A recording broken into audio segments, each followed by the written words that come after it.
Dobar dan majstori moji, dobrodošli u Zonu alata, ja sam Gagi. Danas ćemo uradimo recenziju Parkside Performance brusilice na kabl, odnosno na 230 V, model PPWS 125A1.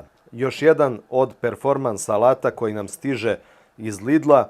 U pitanju je ugaona brusilica velike snage. Ovdje kaže 2 u 1 štitnik, znači ima štitnik koji je i za sečenje i za brušenje. 1700 W snaga motora, promenljiv broj obrtaja od 3200 do 9200 obrtaja u minuti, 125 mm disk i uklonivi kabl dužine 5 metara. Naravno, alat nam dolazi sa 5 godina garancije u Lidlu. Dolazi nam u standardnom performance koferu. I na ovom koferu isto zglobovi malo kače, tako da ja ne znam zašto prave ove ručke tako da su plitke. Majstori uglavnom imaju ćevape još i veće nego ja, pa kako misle da to sa rukavicom čovek uhvati? Na svakom je tako, pa pomirit ćemo se sa sudbinom valjda. Kopča na koferu standardno metalne, a u koferčetu ovdje nam dolazi uputstvo za upotrebu, znači opet nam dolazi odličan kabl, kao što smo imali i na lisičarki, znači sjajan. Ja nisam naglašavao, rekao sam da je jako kvalitetan. Posle je jedan od pratilaca kanala napisao, kaže pa Gagi, ja taj kabel imam na motalici. Ja ne razmišljam o tome sada da svako od vas očekuje da u svakom videu ja iznosim koji je model kabla, odnosno šta može da podnese. Ovo je H07RN-F, namenjen je teškim građevinskim radovima. Znači namenjen je da se vuče i po rastvaračima, uljima, mazivima, amona, ne mogu ništa, da jednostavno bude otporan na abraziju, odnosno na vukljanje po gradilištu, po najgorem terenu i da pri tome ne dođe do oštećenja. Tako da, još jednom ponavljam, visoko kvalitetan kabl sada dolazi uz Parkside Performance alate. Ovdje možemo vidjeti da nam dolazi brusilica, bočna ručka i jedan disk za sečenje performance. Ono što je dobro što ovdje možemo ubaciti još diskova da imamo u koferu.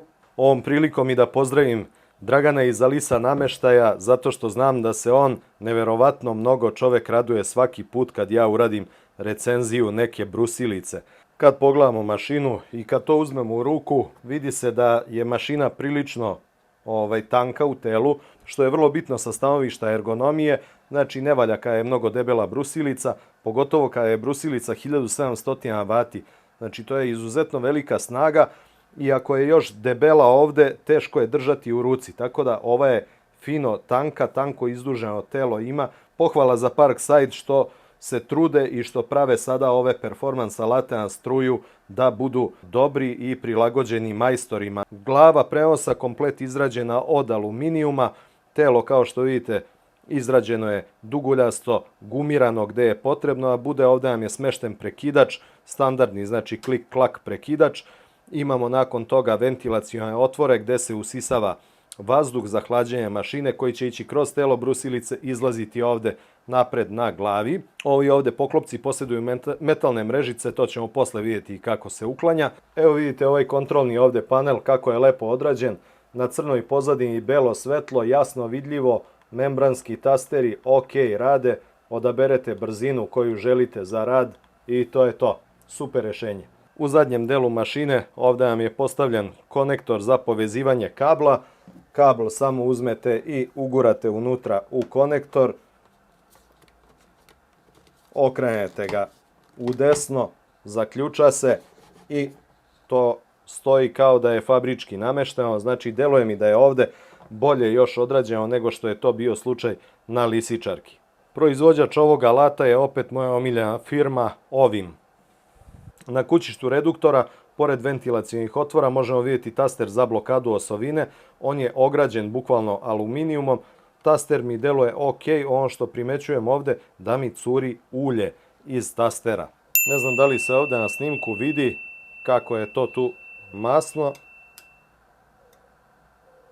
Evo i šrafciger kada unutra stavim, tačno se vidi i ostaje ulje po prstima.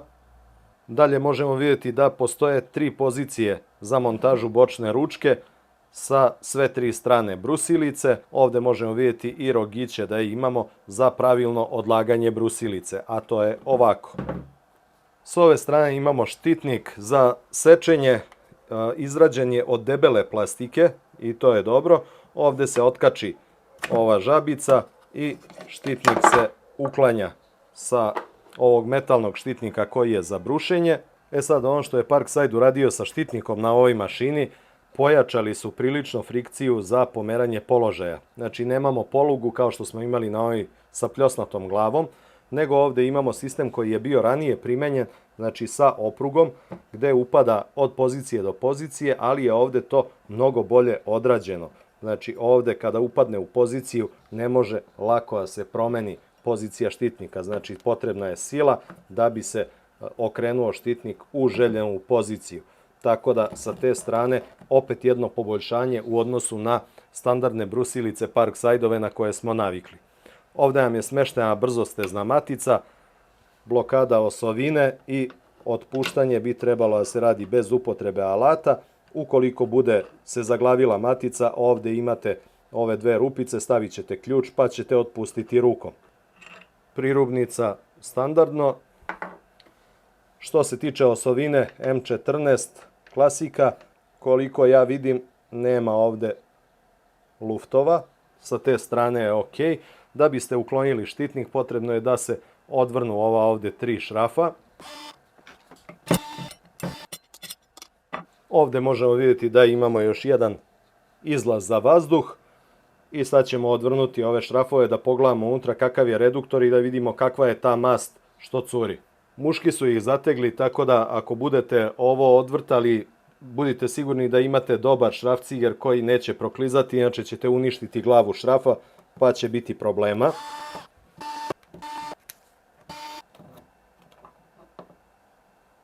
Što se tiče masti i količine masti, ovdje ima zaista dovoljno. Unutra je u sredini smešten igličasti ležaj, tako da sa te strane to mi deluje sve dobro. Zbog čega se raščorbila ova mast nemam pojma, ali ako bude nastavila da mi curi mast, ja ću uzeti i zamenit ću je. Što se tiče konusno tanjirastog, evo kako izgleda. Ima 3 pozicije za blokadu osovine. Pozicije su solidne dubine. Znači izgleda to onako sasvim pristojno, deluje lepo obrađeno. Vidjet ćemo u radu kako će se ponašati. Ukoliko vam se desi da vam se štitnik razlabavi, da krene sam da se pomera, samo uzmete i ovaj ovdje najduži deo, malo savijete kao unutra. Znači on će automatski povećati pritisak na štitnik da on ne može da mrda. Mašina vam posjeduje zaštitu od ponovnog restarta, znači ako smo ostavili mašinu uključenu, nestalo je struje, kada dođe struja ili kada je uključite, neće se dogoditi ništa, samo će vam ovdje svetleti brzina na mašini, ali mašina neće krenuti sa radom dok god je vi ne isključite i ponovo ne uključite. Bočna ručka klasika kao što smo već imali prilike da vidimo, a Parkside alatima ova je ok, ne radi taj antivibracioni sistem na njoj, nije to mekana guma koja apsorbuje neke vibracije, ali je ručka lepo gumirana, ok je to odrađeno sve, ovdje je smešten ključ za otpuštanje stezne matice i to je to. Ono što je lepo vidjeti na ovoj mašini da je Parkside rešio da malo otvori ugao ručke, znači on stoji pod 90 stepeni, malo je otklonjena na širi ugao, tako da bit će zgodnije svakako raditi sa mašinom. Spomenuli smo ove mrežice ovdje koje imaju ulogu da filtriraju krupnije čestice prašine, uklanjaju se tako što ovdje ugurate šrafciger i samo ih izvadite. Očistite ih, izduvate kompresorom i vratite ih isto tako na mesto. Hajde da izmerimo i maksimalni broj obrtaja ove mašine po brzinama.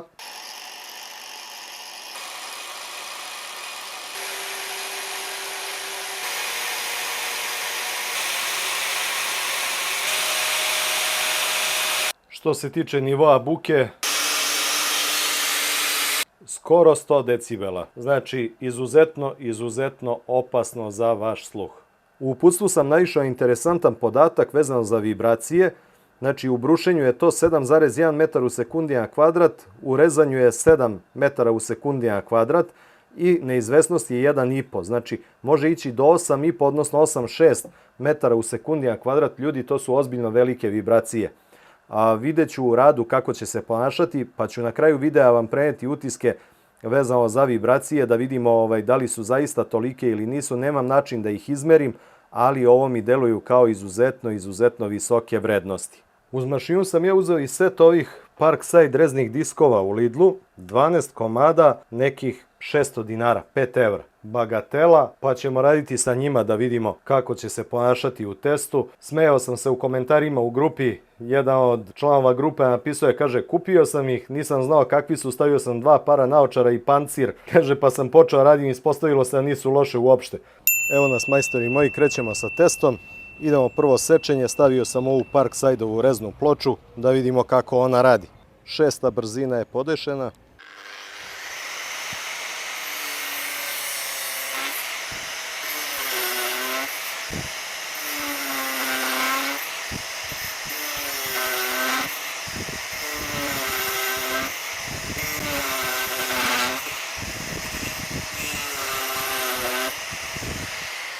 Malo vibriranja prilikom sečenja jer sam je pritiskao jako i pogledajte koliko se već potrošila ova rezna ploča.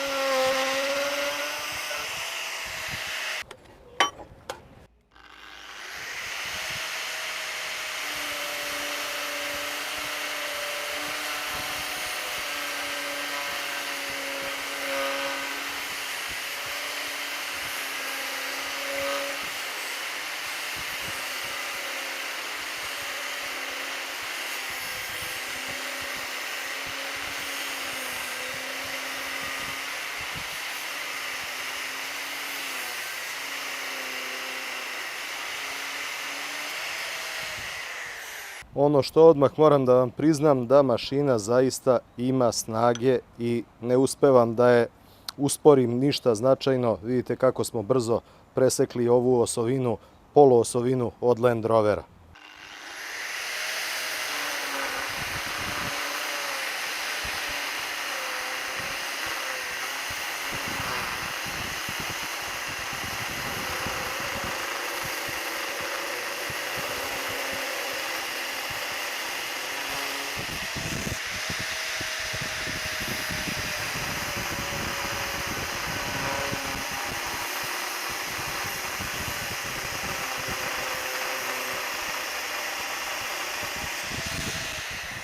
Kao što vidite, baš je snažna, ide kroz ovo kao ništa.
Evo vidite koliko je ostalo kamena, zastao sam u jednom trenutku, nisam dobro pozicionirao štitnik, bio mi je otvoren, pozicija je bila takva da sam izgoreo rukavicu, ali nema veze, idemo dalje.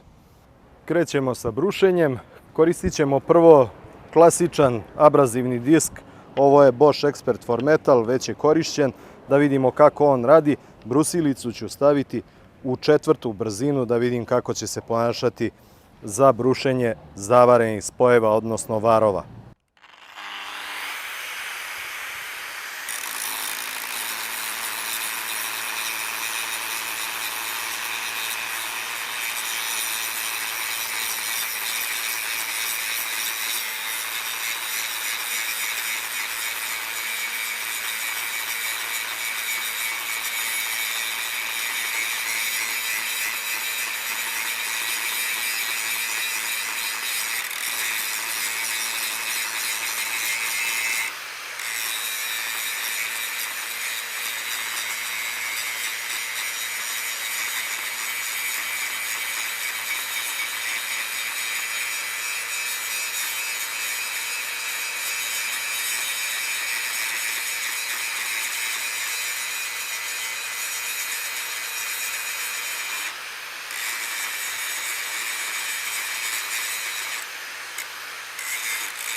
Mogu vam reći da se jako lepo ponaša, ima baš onako fino snage. Spustit ću je u prvu brzinu da vidim mogu li da je zaustavim.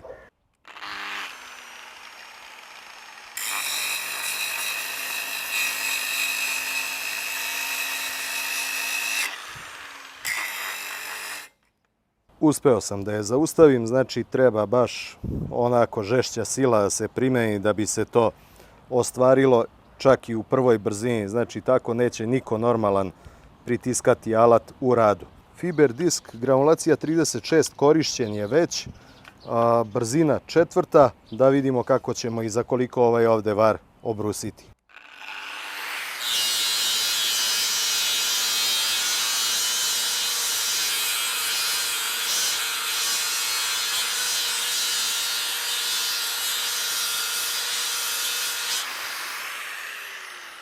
Da li ste sad vidjeli razliku u brzini brušenja između klasične brusne ploče i fiber diska granulacije 36?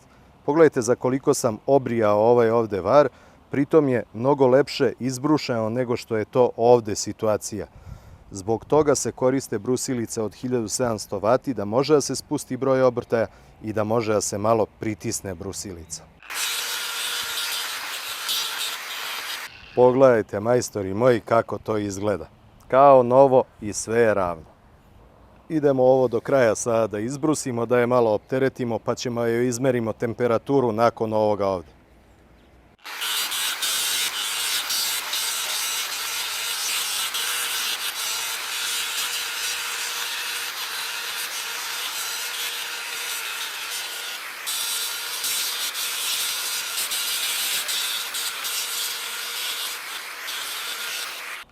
Evo, pogledajte kako je to odrađeno sada. I dalje je disk potpuno upotrebljiv. Ključ ispada iz ručke. Da vidimo odmah na licu mesta temperaturu mašine. Prenos 53 stepena, motorni deo 45 stepeni, pozadi gde je elektronika 33 stepena. I evo nas natrag u radionici da napravimo zaključak vezano za ovu brusilicu. Ono što ću vam odmah reći, izuzetno jaka mašina, što se i očekuje od mašine od 1700 W. Sviđa mi se kako je odrađena promjena broja obrtaja, dopada mi se kako radi mašina, tu nemam neke zamerke. Što se tiče grejanja, malkice se više greje nego što je to slučaj sa profesionalnim mašinama, ali to baš i jeste onaj segment koji odvaja profesionalni alat od ovog hobi alata. Ali imajući u vidu cenovni rang, imajući u vidu 5 godina garancije, imajući u vidu da je hobi alat, odnosno za lične potrebe, ova mašina je odlična. Znači nije za neki celodnevni rad, ako je to naporan rad sve vreme, jer ja sam ovde nju naprezao u 4. brzini sa granulacijom 36, verujte mi, to ni profi alatima nije lagano. Tako da fiber diskovi su zakon za brušenje, ali opterećuju mašinu ono. Međutim, ova mašina izuzetno lepo radi i jako lepo mi se ponašala. Što se tiče diskova za rezanje, u principu ovaj jedan mi se potrošio jako brzo zbog toga što je verovatno bilo vibriranja materijala. Vi kada pritisnete jako brusilicu, a ja sam je pritiskao sve vreme, jer hoću da vidim, ipak je 1700 W, nije napravljena da se mazi. Kada sam je jako pritiskao, a materijal je bio koji je vibrirao, vrlo brzo se raspadao disk i došao je na ovu meru. Ovo je prvi koji smo koristili, ovaj spreda, što je manji. Ovaj drugi, videli ste šta smo sekli s njim i poluosovinu, sekli smo i ovaj veliki profil i on se manje potrošio zbog toga što nije bilo uticaja tih vibracija. Ne mogu da kažem da su loši diskovi, jako su dobri za taj cenovni rang, da su najbolji, jasno je svima da nisu, ali da su prihvatljivo dobri, jesu i nije mi uopšte žao što sam uzeo, evo 2 sam sada ovde načeo, ova, imam još 10 komada, tako da ja ću to potrošiti čim se oni pri tolikom pritisku nisu raspali, znači nemam bojazni što se toga tiče. U prilog tome koliko sam pritiskao mašinu, evo možete vidjeti ovde prirubnicu koja ide sa donje strane rezne ili brusne ploče na osovinu.